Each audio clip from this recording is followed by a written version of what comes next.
नमस्कार। द नागरिक में आप सबका स्वागत है। आप कार्यक्रम देख रहे हैं 7 दिन 7 पत्रकार। इस कार्यक्रम में हर दिन हम देश के किसी न किसी जाने माने पत्रकार को लेकर के आते हैं और उनसे हम बात करते हैं देश के अलग अलग मुद्दों पर, राजनीतिक हालात पे, सामाजिक परिस्थिति पे। आज हमारे साथ हैं हरि भाई देसाई जी। हरि भाई देसाई जी बड़ा परिचित नाम है पत्रकारिता में। लंबे समय से 3-4 दशक से पत्रकारिता कर रहे हैं और यहाँ का जो अखबार है समकालीन, इंडियन एक्सप्रेस ग्रुप का गुजराती अखबार, सालों उसके संपादक रहे और अभी institute of journalism and communication के डायरेक्टर हैं। इसके अलावा गांधीवाद को लेकर के इनका गहरा अध्ययन है। तो डॉक्टर हरि देसाई साहब, आपका स्वागत है हमारे कार्यक्रम में। जी आप धन्यवाद। अभी मैं अहमदाबाद में हूँ अभी, धनंजय जी, जी, तो और आप मैं शुक्रगुजार हूँ कि आपने मुझे अपने चैनल के साथ जोड़ा है और आपको ढेरों शुभकामनाएं। Thank you, thank you. तो आप अहमदाबाद में हैं, तो सबसे पहला तो मेरा सवाल यही होता है, क्योंकि अहमदाबाद में है, गुजरात में है, तो मोदी जी की चर्चा तो सबसे पहले होगी। तो मैं ये जानना चाहता हूँ आपसे कि मोदी जी ने गुजरात में बीजेपी को इतना मजबूत कैसे कर दिया कि 26 के 26 लोकसभा सीटें बीजेपी जीत लेती है। वैसे बीजेपी मजबूत थी, मोदी जी के आने के पहले भी बीजेपी मजबूत थी, मगर वो केशुभाई पटेल तक की बीजेपी वो एक अलग थी, भारतीय जनता पार्टी, और नरेंद्र मोदी जी के आने के बाद की जो भारतीय जनता पार्टी रही वो एक अलग है। न केवल लोकसभा में 26 में से 26, बल्कि विधानसभा की 182 जो सीट्स हैं उसमें से भी 156 सीट उन्होंने पिछले चुनाव में जीत ली। और मतलब जो माधव सिंह सोलंकी का कभी 1980 और 1985 का 149 सीट का जो विक्रम था उसको तोड़ा उन्होंने। हालांकि गुजरात में माहौल इस प्रकार का है कि जिसको कहीं किसी ओहदे पर रहना है तो उसको भाजपा के साथ जुड़ना है। ये एक गुजरात मॉडल आप कह सकते हैं इसको, जिसको फिर उन्होंने दिल्ली में लागू किया और पार्टियों को तोड़ा, या तो लोगों को विवश किया कि भारतीय जनता पार्टी के साथ यदि नहीं जुड़ते हैं तो उनके यहाँ केसेस हो जाएंगे, उनके खिलाफ केसेस हो जाएंगे, उनके कारनामे बाहर आएंगे, और जो लोग भ्रष्ट रहे हैं वो भी, और जो लोग विपक्ष में ठीक ठाक चल रहे थे उनको भी उन्होंने निशाना बनाया।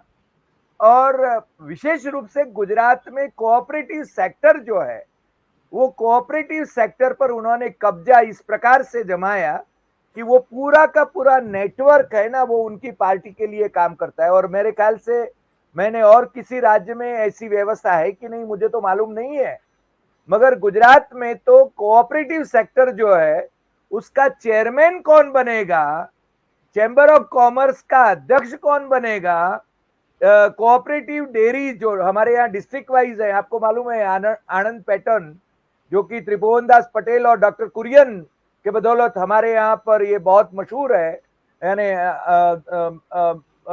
मिल्क प्रोडक्शन के बारे में आनंद पैटर्न उसको बोला जाता है। मतलब वो जो जिला स्तर पर हमारे यहाँ जो कोऑपरेटिव डेयरीज हैं उन सभी के अध्यक्ष भी कौन बनेंगे वो भी भारतीय जनता पार्टी तय करती है। तो भारतीय जनता पार्टी के बिना कोई चारा नहीं है। इस प्रकार का माहौल उन्होंने पूरे राज्य में खड़ा कर लिया है। पहले कांग्रेस यहाँ सत्ता में हुआ करती थी और आपको भलीभांति मालूम है कि most of the criminals, gangsters जो सत्ता में होता है उसकी छत्र छाया में जाने के लिए मजबूर होते हैं क्योंकि उनके खिलाफ केसेस होते हैं। यहां तो जो राजनेता जेल में बंद है और भारतीय जनता पार्टी में ज्वाइन हो गए तो क्या कहते हैं कि शुद्ध विशुद्ध हो गए, उनको पारसमणि का स्पर्श हो गया। ये बात हमें यहाँ दिखने को मिलती है। तो वैसे पिछले दिनों में गया था, दक्षिण गुजरात के कॉलेज में मुख्य अतिथि था, उसके समारोह में, और वहां पर काफी सहकारी क्षेत्र के लोग यानी नेतागण मुझे मिले थे। यहां तक कि बारडोली में सत्याग्रह आश्रम है, उनके अध्यक्ष या तो सुमूल डेयरी जो है कोऑपरेटिव डेयरी है सूरत की, उसके अध्यक्ष, ये सब हमारे अच्छे परिचित लोग रहे हैं। उनमें से अधिकांश ने मुझे ये फरमाया था कि देखिए साहब, हम बेसिकली कांग्रेसी लोग हैं, मगर हमें भारतीय जनता पार्टी में शरीक इसलिए होना पड़ता है कि हम अपने ओहदे पर रहना चाहते हैं, चेयरमैन बने रहना चाहते हैं, या तो और ओहदे पर रहना चाहते हैं, वरना हम अपने ओहदे पर नहीं रह सकते। यानी गुजरात मॉडल ये है, ऐसा मैं समझता हूं। अब तक हमें ये मालूम नहीं है कि गुजरात मॉडल वैसे है क्या। धनंजय ये तो मैं आपसे एक सवाल करूं, फिर आपको कंटिन्यू करिएगा, मैं ऐड करूं उसमें। जी एक सवाल उभरता है, चूंकि हम लोग गुजरात के नहीं है, बाहर के हैं, तो हम लोग तो जानते हैं बाहर के लोग कि गुजरात में मोदी जी बेहद लोकप्रिय है, उनके जैसा कोई दूसरा राजनेता नहीं है, इसलिए उतना ज्यादा वोट मिलता है, उतनी ज्यादा सीटें आती है। लेकिन आप जो बता रहे हैं उससे ये दिख रहा है कि जिस तरह से देश भर में आज ईडी सीबीआई का डर चल रहा, भय चल रहा है, वही स्थिति इसका मतलब गुजरात में है। वो भय पैदा करके धमकी के आधार पर जो है ये जीत हासिल कर रहे हैं मोदी जी, ये कह रहे हैं आप? हम निश्चित रूप से ये कहेंगे, मगर दूसरा, मोदी जी के पक्ष में जो बातें चल रही है वो ये है कि मोदी जी यहाँ के नेटिव हैं, गुजरात के आप हैं, अमित शाह यहाँ के हैं, और मेरे ख्याल से हमारे राज्य की जनता उनको भलीभांति जानती है, मगर चूंकि वो गुजरात के हैं इसलिए उनको उनके प्रति एक सॉफ्ट कॉर्नर होना स्वाभाविक है, क्योंकि प्रधानमंत्री बने, केंद्र में गृह मंत्री बने, तो स्वाभाविक रूप से हमारे गुजरातियों को गर्व होना चाहिए।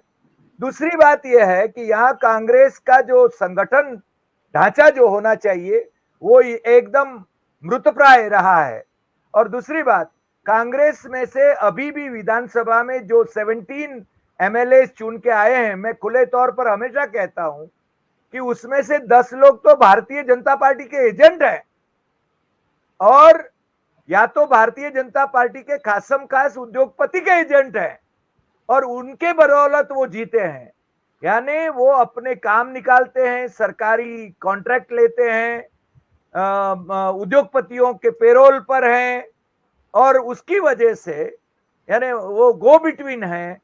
तो इस प्रकार से कांग्रेस को यहाँ कुछ यानी उनका संगठन भी इस प्रकार वोट बैंक नहीं है, ऐसा नहीं है। कांग्रेस के प्रति एक भाव रखने वाला वोट बैंक जरूर है, मगर उनके ही लोग जो हैं, शीर्षस्थ लोग, वो यानी कहते हैं ना कि फुटे हुए, हम गुजराती में कहते फुटे लाच है, यानी वो अपने पार्टी के प्रति वफादार नहीं है। और दूसरी बात यह है कि वो अक्सर यानी निष्क्रिय रहते हैं। आप देखिए, तो आप ये कह रहे हैं, मतलब आप ये कह रहे हैं कि जो कांग्रेस के जो जिस सीट पे जीत करके आए हैं, कांग्रेस के टिकट पे, जो कांग्रेस के विधायक हैं, कांग्रेस के नेता हैं, वो कांग्रेस से ज्यादा जो है अपनी जगह और बीजेपी के प्रति वफादार है, मोदी जी के प्रति ज्यादा वफादार है। तो ये तो बड़ी बुरी बात है कांग्रेस के लिए। सीधी सी बात है, अपने वो अपना उल्लू सीधा करने के लिए आए हैं। विधानसभा में तक उनको पहुंचाने में भारतीय जनता पार्टी या भारतीय जनता पार्टी के मिली भगत जो उद्योगपति हैं उनका योगदान है। कुछ लोगों को सीट बदलने के लिए अनुमति मिली। कुछ लोग है ना मशहूर हैं, आप किसी कांग्रेसी को पूछ लीजिए तो आपको वो नाम गिना लेगा। मैं नाम अभी नहीं ले रहा हूं क्योंकि हमें ये नहीं करना चाहिए, मगर यहाँ पर सब लोग जानते हैं कि कौन भारतीय जनता पार्टी के एजेंट है। अच्छा, उनके उसके सिवा जो 7 लोग हैं जो कहीं इधर उधर नहीं होंगे, जैसे कि जिग्नेश मेवाणी जो है वडगाम से, उसको पराजित करने के लिए भारतीय जनता पार्टी ने कांग्रेस से ही लोगों को तोड़ा था, और वो नेता प्रतिपक्ष न बने ये भी वो लोग चाहते थे। ये देखिए, गुजरात मॉडल ऐसा है मोदी जी का कि मैं तो सत्ता में आऊं, मगर मेरा जो विपक्ष का नेता है वो भी मेरे कहे में रहे। मैं जिस प्रकार से उसको नर्तन कराना चाहूं वो नर्तन करता रहे। इसलिए आपको मालूम होगा इतिहास कि जब शंकर सिंह वाघेला विपक्ष के नेता थे, कांग्रेस में थे, तब जब किसी डिबेट में जरूर बोलना होता था तो शंकर सिंह वाघेला वॉकआउट कर जाते थे, कांग्रेस पूरी वॉकआउट कर जाती थी। अब देखिए कैग की रिपोर्ट आप पढ़ लीजिए गुजरात के बारे में। आज भी कैग की रिपोर्ट में गुजरात के बारे में काफी क्रिटिसिज्म होता है, मगर कांग्रेस वाले क्या कहते हैं, अरे वो अंतिम दिन में विधानसभा में रखते हैं इसलिए हमें डिबेट का अवसर नहीं मिलता है।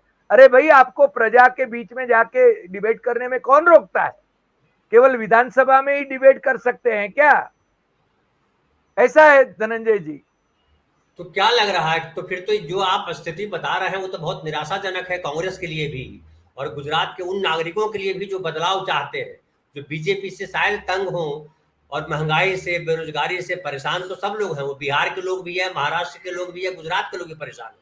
तो वो जो बदलाव चाहते हैं वो बदलाव कैसे आए जब कांग्रेस पार्टी के नेता ही नहीं साथ हैं, वही नहीं चाहते हैं सरकार बदले, सत्ता बदले।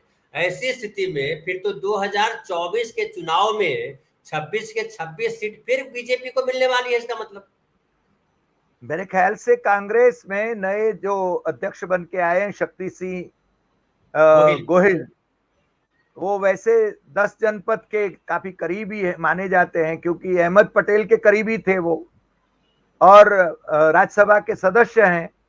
मगर जनता के बीच में उनकी क्या पैठ है, ये एक समस्या है।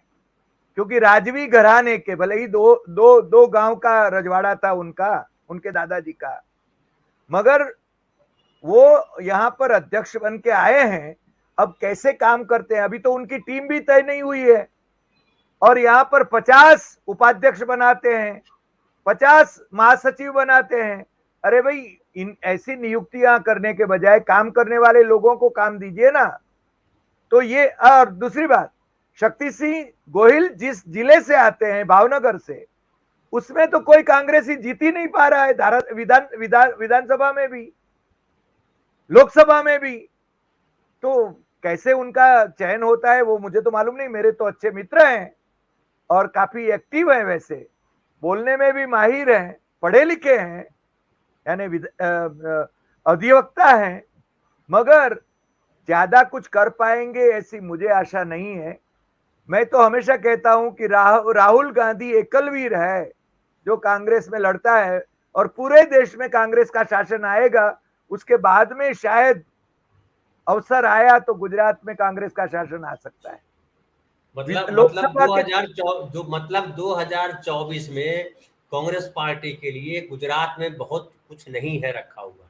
एक दूसरी बात एक और ऐड करूं कि मैं शंकर सिंह वाघेला जी का इंटरव्यू देख रहा था चुनाव के समय, जो विधानसभा चुनाव चल रहा था उस समय। उन्होंने कहा, जो आप कह रहे हैं उसको, उसी बात को उन्होंने कहा कि हाँ, कांग्रेस के लोग ही नहीं चाहते हैं कांग्रेस आए।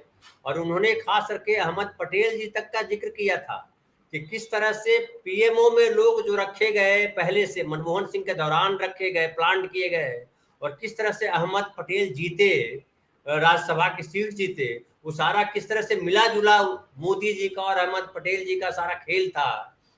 तो ये जो आप बात कर रहे हैं वो तो वही हो रही है। तो ऐसे में तो बड़ा मुश्किल है कि कांग्रेस पार्टी जो है कुछ बेहतर करे। आपने सही कहा कि राहुल गांधी अकेले प्रयास कर रहे हैं, लेकिन उसका प्रयास मुझे लगता है गुजरात में फलीभूत नहीं होने वाला है। देखिए, शंकर सिंह वाघेला को जो ज्ञान अभी उनको समझ में आ रहा है, कांग्रेस ने उनको क्या नहीं दिया। बेसिकली वो संघ, जनसंघ और भाजपा से आए हुए हैं। दूसरी बात, यानी कांग्रेस ने उनको जब केंद्र में मंत्री बनाया, मंत्री के समकक्ष उनको चेयरमैन बनाया, गुजरात कांग्रेस का अध्यक्ष बनाया, गुजरात विधानसभा में उनको नेता प्रतिपक्ष बनाया, तो शंकर सिंह वाघेला ने किया क्या? अब देखिए, औरों का दोष देने में तो बराबर माहिर है। शंकर सिंह वाघेला ने कभी मुझे ये बात भी कही थी जो आपने दोहराई, कि मैंने 2004 में केंद्र में मंत्री होते हुए ये सुझाव दिया था कि 2002 के दंगों में नरेंद्र मोदी जी को गिरफ्तार किया जाए, मगर अहमद पटेल ने मोदी जी को बचाया। मेरे ख्याल से अहमद पटेल की वजह से गुजरात में कांग्रेस वैसे मरी पड़ी है, ऐसा मैं कह सकता हूं। अब वो तो दिवंगत हो गए, इसलिए उनके बारे में क्या कहना, मगर अहमद पटेल की वजह से गुजरात में कांग्रेस एक मुस्लिम पार्टी की इमेज बन गई उसकी, ये बात तो सही है। दूसरी बात, अहमद पटेल ने मोदी को बचाया, मोदी और अहमद पटेल की मिलीभगत थी, ये भी सही है, मगर सीबीआई और एनफोर्समेंट डायरेक्टर की शंकर सिंह वाघेला की फाइलें अभी तक क्लोज नहीं हुई है, इसलिए वाघेला भाजपा के खिलाफ कुछ भी बोले उनको कोई सीरियसली लेता नहीं है यहां पर, क्योंकि सब लोग जानते हैं कि अल्टीमेटली वाघेला वही करेंगे जो मोदी चाहेंगे। मोदी के हाथ में उनकी चोटली है, समझे ना, इसलिए वो दौड़ धूप करते हैं, विपक्षी मोर्चे में भी कहीं घुस जाने के लिए कोशिश करते हैं, but he has lost his credibility. He has not only lost his credibility, अपने बेटे महेंद्र सिंह वाघेला का पॉलिटिकल करियर भी उनकी वजह से खत्म हो गया, क्योंकि उन्होंने क्या किया कि कांग्रेस के कुछ 14 विधायकों को भारतीय जनता पार्टी में भेजा, उसमें अपने बेटे को भी भेजा, और जब चुनाव आया तो उनमें से 2 ही केवल जीत पाए थे, भाजपा में भी। यानी गुजरात की जनता काफी समझदार है, ऐसा मैं समझता हूं, मगर गुजरात की जनता इमोशनल भी ज्यादा है। यहां पर हिंदू और मुस्लिम का इतना डिवाइड है। आप तो मुंबई में रहे हैं, हम लोग जब पत्रकारिता मुंबई में कर रहे थे धनंजय जी, और 92-93 के राइट जब हुए, तो उन राइट के बीच में भी हम safely we could move around वहां पर। यहां तो हिंदू वर्सेस मुस्लिम का इतने जहन में जहर भरा हुआ है, और माइनॉरिटीज तो गेटोज में रहती है। वो हम वहां भी लोखंडवाला का हमें मालूम है, ओशिवरा का मालूम है।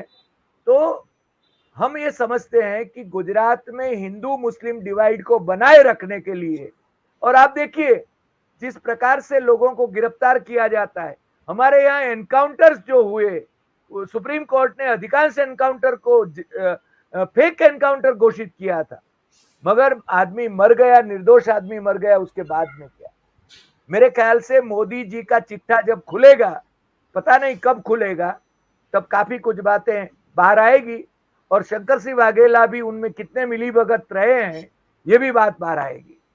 तो आप जो कह रहे हैं उससे ये निकल के आ रहा है कि जनता हिंदू मुसलमान के नाम पे डिवाइड हो चुकी है, एक तो ये समझ में आ रहा है।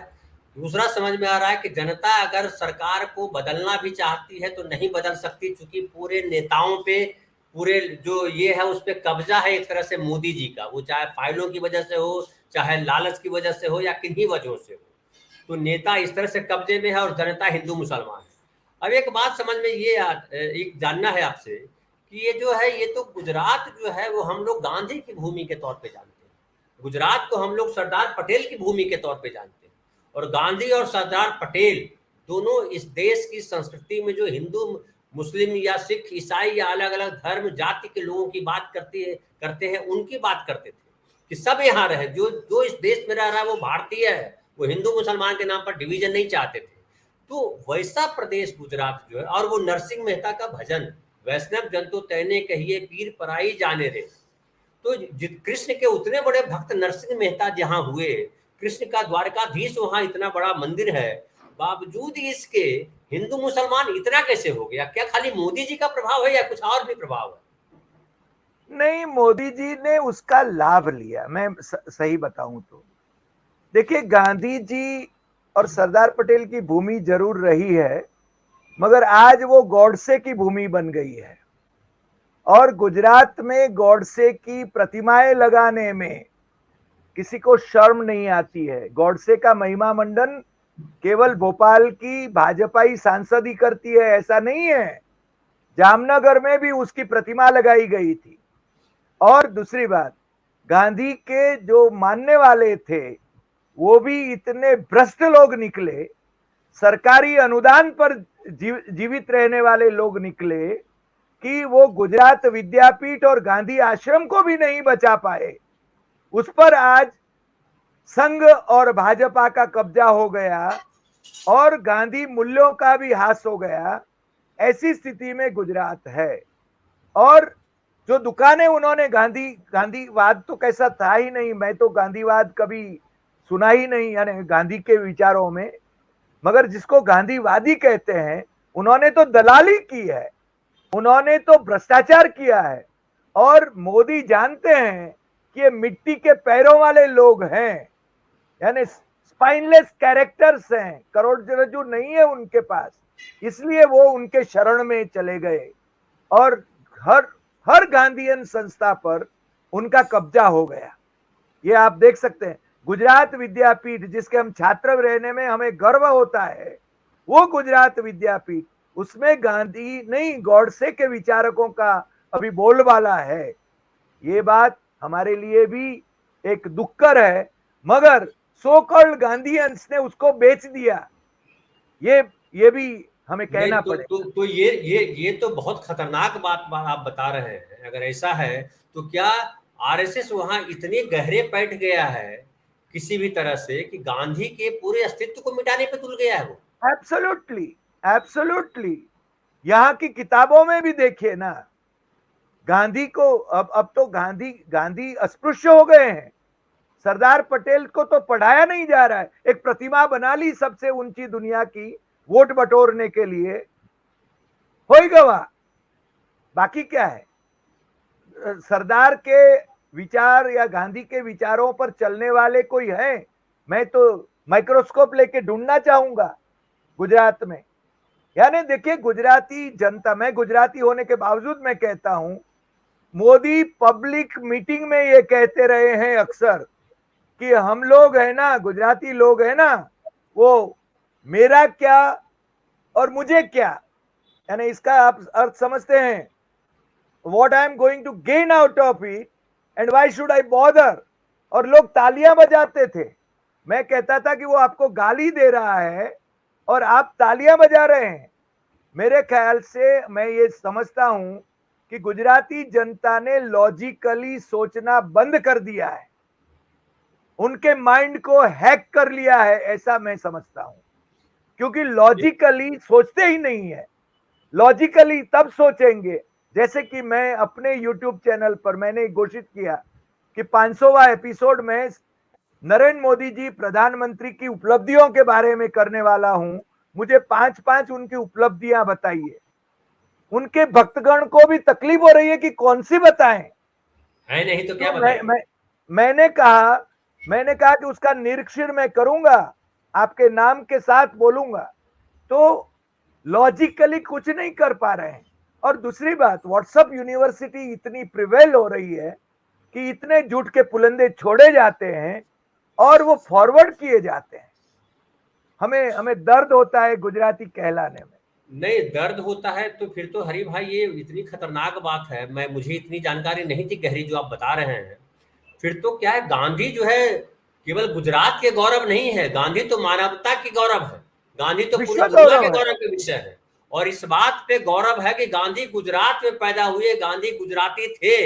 ये इससे बड़ा गौरव क्या हो सकता है मानव समाज के लिए, जो हमारा समाज है, सभ्यता वाला जो समाज है।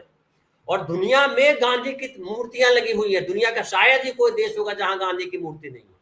और मार्टिन किंग लूथर जूनियर से लेकर के नेल्सन मंडेला तक गांधी को अपना गुरु मानते रहे, गांधी से प्रेरणा लेते रहे। बराक ओबामा जो आए थे, उन्होंने कहा कि मैं गांधी की मूर्ति अपने साथ रखता हूं। और गांधी के बिना अगर भारतीय संस्कृति को पढ़ना समझना है तो गांधी उसके लिए एक द्वार की तरह है कि गांधी के साथ आप प्रवेश कीजिए भारतीय संस्कृति में। अब वो जो प्राइड है गुजरातियों का, वो खो दिया गुजरातियों ने। एब्सोल्युटली। गांधी के विचार तो उनके जहन में है ही नहीं, स्वार्थ है। और दूसरी बात मैं आपको बताऊं, दिसंबर 2017 में जो चुनाव हुआ, कांग्रेस लगभग सत्ता में आने को थी, मगर कांग्रेस के कुछ बिके हुए नेता जो थे और टिकट के वितरण में उन्होंने जो गड़बड़ करी, तो कांग्रेस सत्ता में नहीं आई। उसके बाद में जो चुनाव, पिछला चुनाव हुआ 2022 में, उस चुनाव में तो कोई होना ही नहीं था, क्योंकि यहां डॉक्टर रघु शर्मा जिनको राजस्थान से भेजा गया था, और यहां पर जो उनकी नेता मंडली थी कांग्रेस की, वो तो मेरे ख्याल से वो बिकाऊ ही कहा जाना चाहिए। हर जिले में राजस्थान का कोई ना कोई प्रभारी था, उनकी सेवा में लोग लगे रहते थे, और कांग्रेस के लोग गांव-गांव जाकर काम नहीं कर पा रहे थे, ये भली भांति हम समझ सकते थे।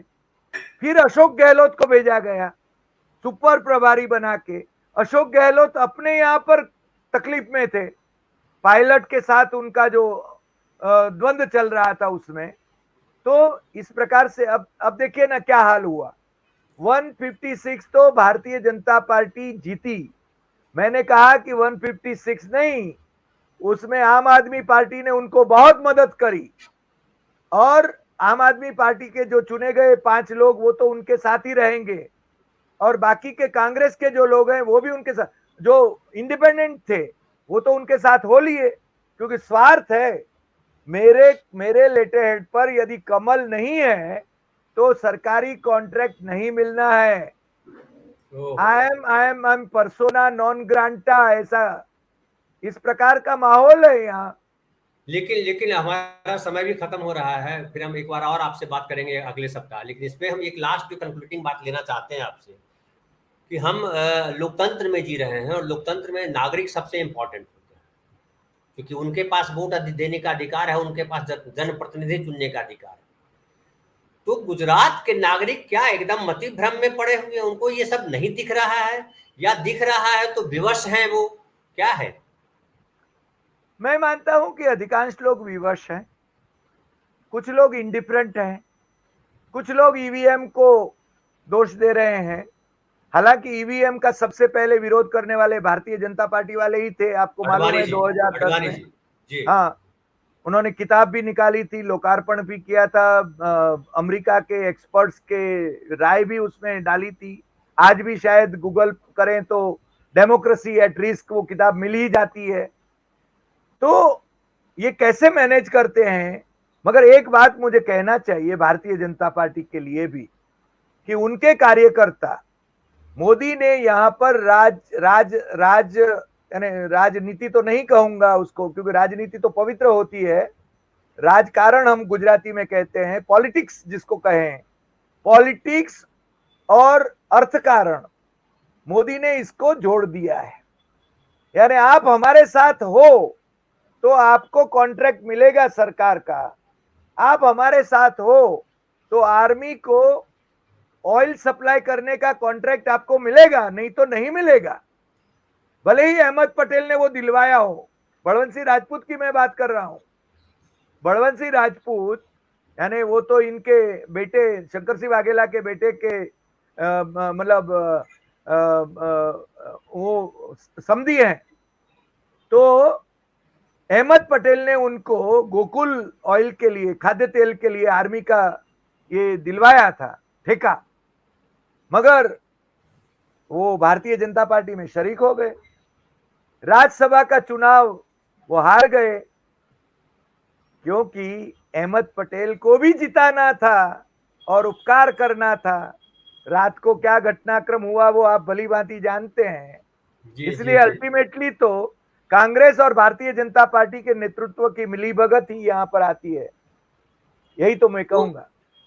तो ये लग रहा है कि जब तक सत्ता से हटेंगे नहीं यहाँ से लोग, और जब तक कांग्रेस मजबूत नहीं होती है, गुजरात में कांग्रेस का आना मुश्किल ही नहीं नामुमकिन है। और मुझे लगता है इसीलिए, लेकिन समझिए मैं एक और बात कहूँ, एक लास्ट जो है, ये जो आपका जो जिसका आपने नाम दिया जिग्नेश मेवानी, जिग्नेश मेवानी को दिल्ली ने यानी आला कमान ने महत्व क्यों नहीं दिया? गुजरात के कांग्रेसी क्या सोचते हैं वो तो समझ में आता है, लेकिन दिल्ली की कांग्रेस जो है, दिल्ली के जो आला कमान है, वो क्यों नहीं ये साजिश समझ पा रहे हैं कि कांग्रेस को खत्म करने का काम उनके ही लोगों ने किया? ये क्या समझ में उनको नहीं आ रहा है? जिग्नेश मेवानी जैसों को देना चाहिए था मोर्चा संभालने के लिए। नहीं, मैं उसकी मर्यादा एक है जिग्नेश की भी, ही इज आम्बेडकराइट। उसका जिस प्रकार से जो आक्रोशपूर्ण वो है, वो बेसिकली कम्युनिस्ट है, यानी वामपंथी विचारधारा का है और आक्रामक है ज्यादा। देखिए, पॉलिटिक्स में केवल आक्रामकता नहीं चलती, यानी उनके उनके जो नेतृत्व का, उनके जो यानी जो एडजस्टमेंट भी कहीं कहीं करना पड़ता है, तो आप है ना जीत पर अड़ जाएंगे तो वो भी नहीं चलेगा। दूसरी बात, जिग्नेश को हराने के लिए कितनी कोशिश करी इन्होंने, ये हम भलीभांति जानते हैं। मगर जिग्नेश का क्या है कि वो एकलवीर है वैसे, यानी वो मैं हूं और कोई नहीं है। कन्हैया कुमार को मेरे ख्याल से अभी उन्होंने एनएसयूआई का या किसी उनके फ्रंट का जिम्मा दिया है, मगर युवा कांग्रेस इनको नहीं दे रहे हैं शायद, तो उसके स्वभाव की वजह से। बाकी गुजरात में यदि आप पूरी की पूरी लीडरशिप कांग्रेस की बदल न देवे, यंगर लीडरशिप को आप न यानी ऊपर लाएं, तब तक उनका कोई उद्धार नहीं है। ये तो लास्ट सेटलमेंट की लीडरशिप है। तो लास्ट तो ये होता है कि कल को जब कमजोर पड़ेगी बीजेपी, तो बीजेपी की भी ऐसी ही दयनीय हालत होने वाली है, क्योंकि उनके पास अपने नेता उस तरह से खड़े नहीं हुए। जिस तरह से पिछली विधानसभा में भी देखा गया कि पूरा मंत्रिमंडल का मुख्यमंत्री समेत पूरा खत्म कर दिया गया, नया लाया गया और उनको मोदी के चेहरे पे खड़ा किया गया, मोदी के चेहरे पे वोट लिया गया। तो कल को जब मोदी जी का चेहरा हटता है, तब क्या होगा बीजेपी के लिए? नहीं, बीजेपी के लिए बहुत बुरे दिन आएंगे, क्योंकि आज भी रिमोट से चलने वाले ही मुख्यमंत्री और मंत्रिमंडल है। वो निर्णय कर पा रहे हैं क्या अपना? यानी मैं तो I have my own reservations. Dhananjay, Hari भाई, आपने बहुत इंटरेस्टिंग बात की। अब वो सारी सच्चाइयां बताई जो हमारे सामने नहीं थी। देश, हमारे जो ऑडियंस है उनके सामने तो बिल्कुल नहीं है। हम पत्रकार लोग जब इतनी गहराई से नहीं जानते तो आपसे बात करना बड़ा अच्छा लग रहा। पूरी बात हुई नहीं, लेकिन हमारे समय की सीमा है, हमने रख रखा कि आधे घंटे करेंगे। तो एक अगले सप्ताह फिर आपसे कुछ बात करेंगे और गुजरात के बारे में जानेंगे। आप आए हमारे कार्यक्रम में, बहुत बहुत धन्यवाद। दी I am honoured. Thank you Dhananjay. दोस्तों, अभी आपने हरि भाई को सुना और देखिए गुजरात के क्या हालात बताए हुए। तो गुजरात में ये स्थिति है। तो हम ये कार्यक्रम इस तरह ही करते रहेंगे। आपको यह कार्यक्रम कैसा लगा, आप जरूर हमें बताएं और हमें आप सब्सक्राइब करें हमारे चैनल को। अगर हमारा कार्यक्रम आपको अच्छा लगता है तो अपने दोस्तों के साथ शेयर करें। बहुत बहुत धन्यवाद।